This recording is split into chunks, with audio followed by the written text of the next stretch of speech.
Monsieur Bertrand, je vous appelle au sujet de votre maman.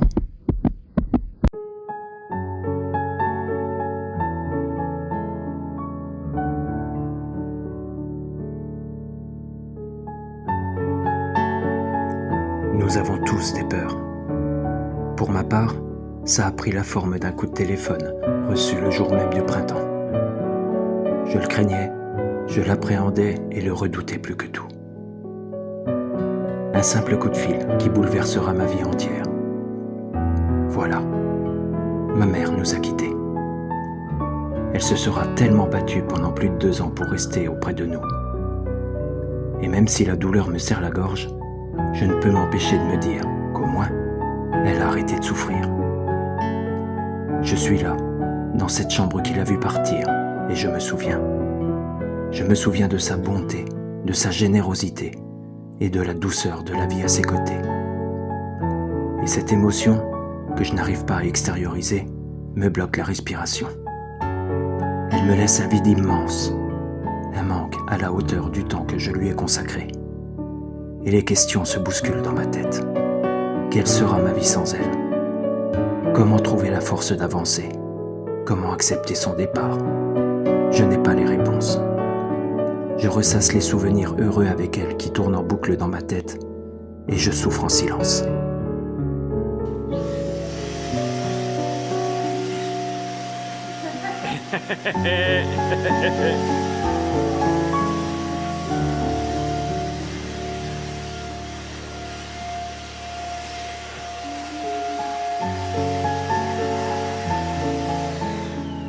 Impeccable. C'est pas beau. Puis la raison me revient et je me souviens qu'elle n'aurait pas aimé nous voir souffrir ainsi. Elle qui a toujours été une battante. Nous n'avons pas le droit de baisser les bras et je me dis qu'il faudra bien trouver la force d'avancer. C'est le plus bel hommage qu'on puisse lui rendre. Et puis, il y a les questions qui fâchent. Ai-je suffisamment fait pour elle? Lui ai-je dit suffisamment que je l'aimais et à quel point j'étais reconnaissant de tout ce qu'elle avait fait pour moi? Avait-elle conscience à quel point je lui dois d'être l'homme que je suis devenu? Là encore, je n'ai pas les réponses.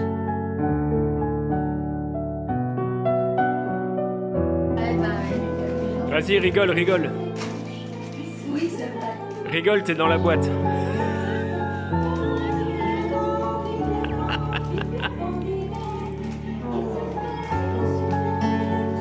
Allez, on fait.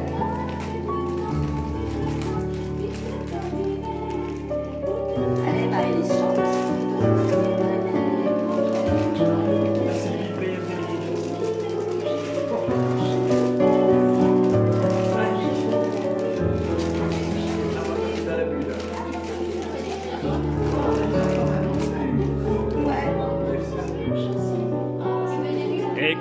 Et comme quoi le Père Noël, il fait bien les choses, hein.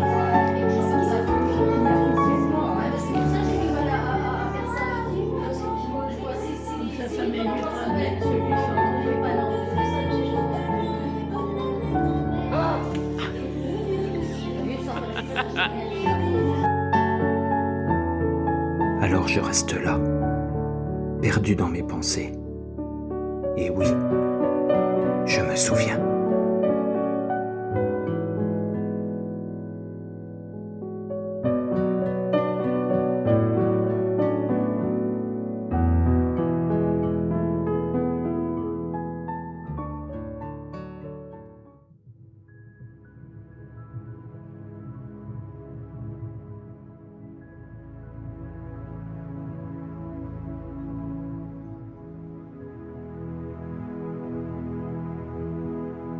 Déjà 1 mois que tu nous as quittés, et ton absence me pèse terriblement.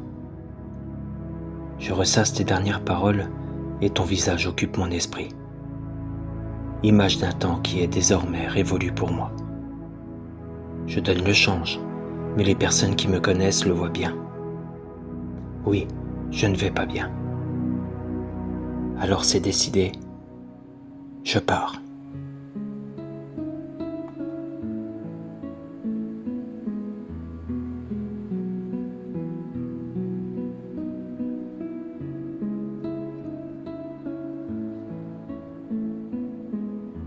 un besoin de mettre sa vie en pause. Prendre un moment pour moi, pour accepter et lui dire au revoir et la laisser partir. Juste moi et ma moto, comme une thérapie pour commencer mon deuil. Je prends rapidement quelques affaires et je me mets en route, sans but, sans itinéraire. Juste moi et la route pour évacuer et tenter de laisser sortir ce que je n'arrive pas à exprimer.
Mon monde vient de s'écrouler, et avec lui, toutes mes certitudes.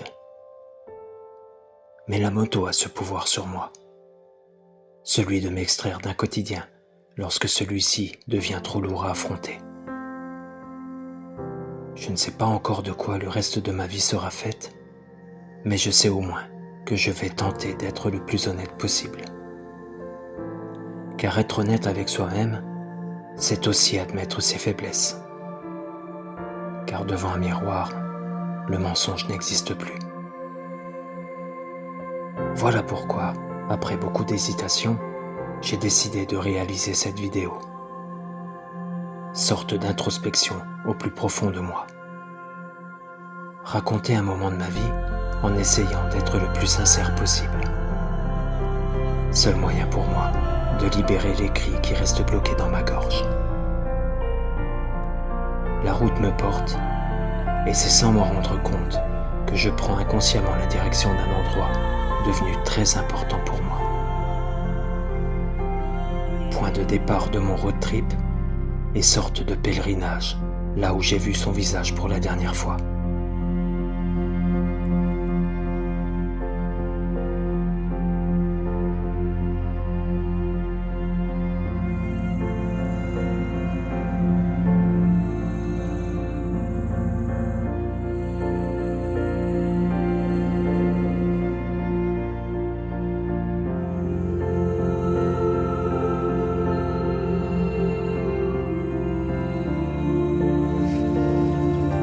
Arrivé devant, j'ai le choc de le trouver en travaux.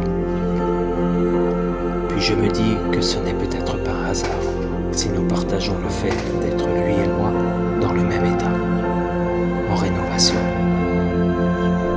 Je reste là, planté devant, comme un pantin à la recherche de ses souvenirs, de son identité. Le paradoxe est total entre ma tristesse et les sifflements que fredonnent ces ouvriers, probablement heureux de profiter d'un soleil agréable, d'une belle journée de printemps. Mes yeux commencent à s'embrumer, alors je décide de ne pas m'attarder et je remonte sur ma machine pour continuer mon chemin, le cœur lourd.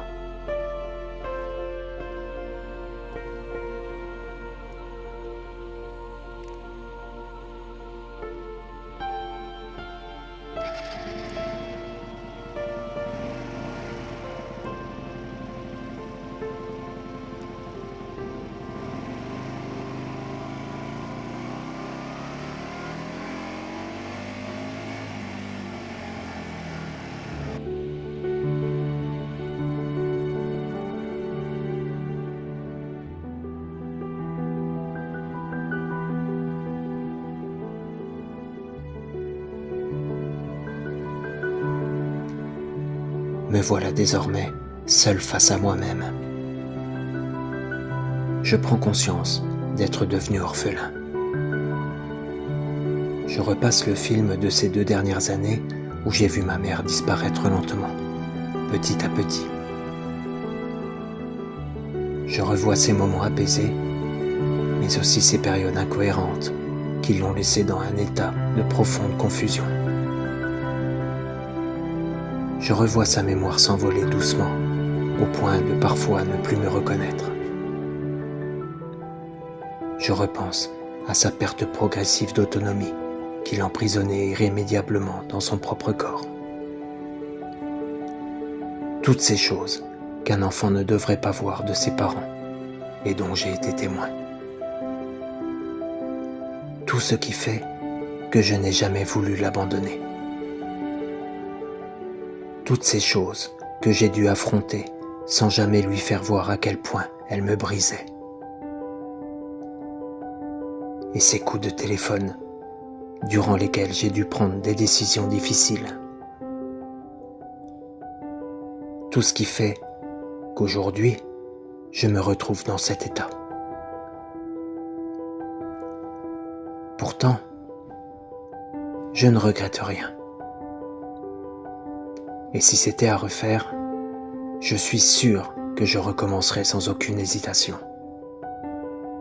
Car c'est exactement ce qu'elle a fait pour moi et mes frères et sœurs. Et si je n'ai pas su me préserver, elle n'en était en rien responsable. Je suis le seul fautif, car je ne sais rien vivre à moitié. Et comme on me dit souvent, il est préférable de vivre avec des remords plutôt qu'avec des regrets. Pourtant, il y a du bon dans tout ça. Ça a décuplé le lien que j'avais avec elle. Et peut-être que tout ça n'est en réalité qu'une formidable preuve d'amour. J'emprunte les routes qui s'ouvrent à moi, sans savoir où je vais. Et ma seule destination est l'acceptation. Je erre au hasard de n'importe quelle vue qui me permet de me libérer de tout le poids que j'ai sur les épaules. Je me perds au gré d'une route, d'un chemin ou d'un panorama. Et je sens, peu à peu, que tout s'apaise.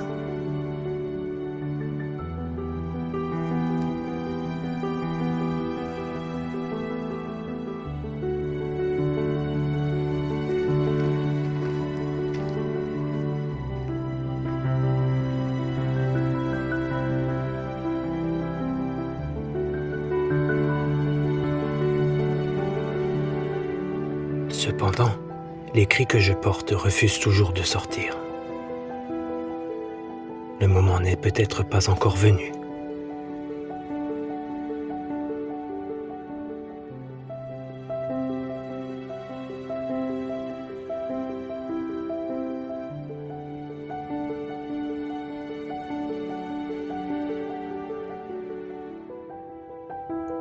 Alors je continue à rouler.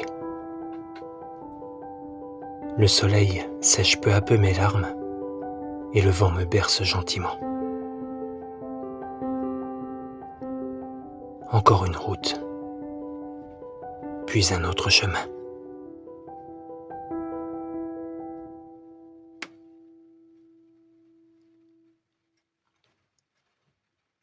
Mais il est temps pour moi de faire ce constat. Je ne peux pas passer le reste de ma vie à rouler et de toute façon, je ne pourrai pas repousser indéfiniment le moment que je remets à plus tard depuis le début.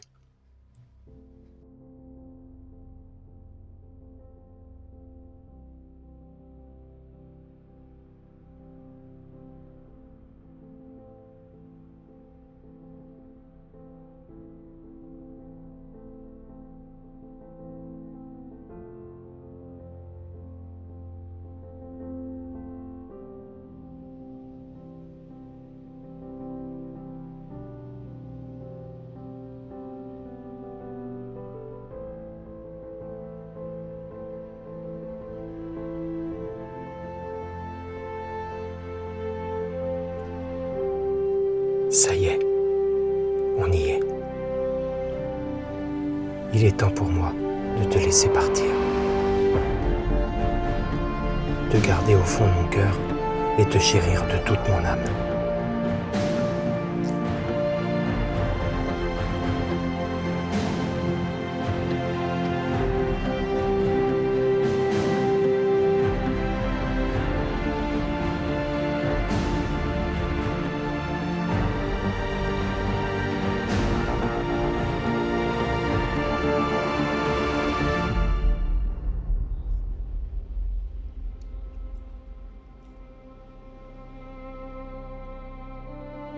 Il y a tant de choses que j'aurais pu te dire. Mais les mots restent désespérément bloqués en moi.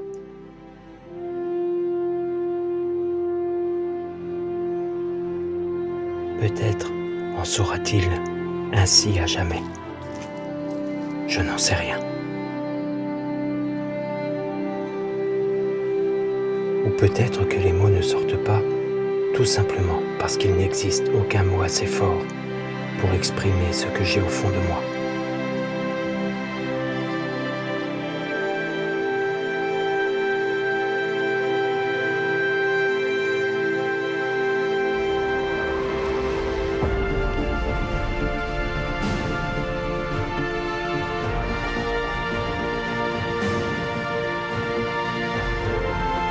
Alors je vais laisser la vie faire son œuvre.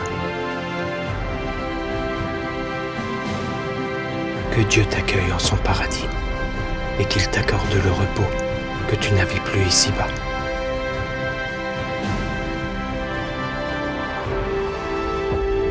Je resterai accroché à ton amour jusqu'à mon dernier souffle. Je ne te dis pas adieu, mais au revoir, car je sais qu'un jour on se retrouvera.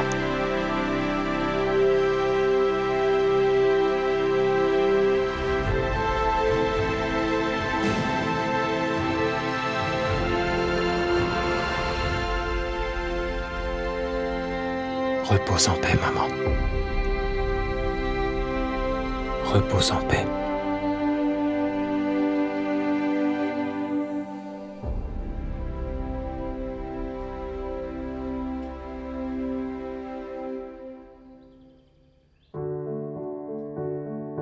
Maman, tu m'as donné la vie et des valeurs que je défends encore aujourd'hui. Plus qu'un foyer, tu m'as offert un refuge. Tu as toujours été là pour me soutenir et me guider. Tu nous as donné l'amour inconditionnel d'une mère d'exception. Je ne t'oublierai jamais. Et si je pouvais avoir la chance de te parler une dernière fois, voilà ce que je te dirais. Tu as été une femme et une mère courage. De tes combats, nous avons gardé ton humanité. Tu ne nous as jamais abandonnés et tu nous as montré le chemin à suivre. Mais il est temps pour moi de tracer ma propre route. Alors, de ton coin de ciel, entends ces quelques mots. Car ça sera pour moi ton dernier hommage. Veille sur nous de là-haut, et surtout regarde-moi, car je ferai tout ce qu'il faudra pour que tu sois fier de moi.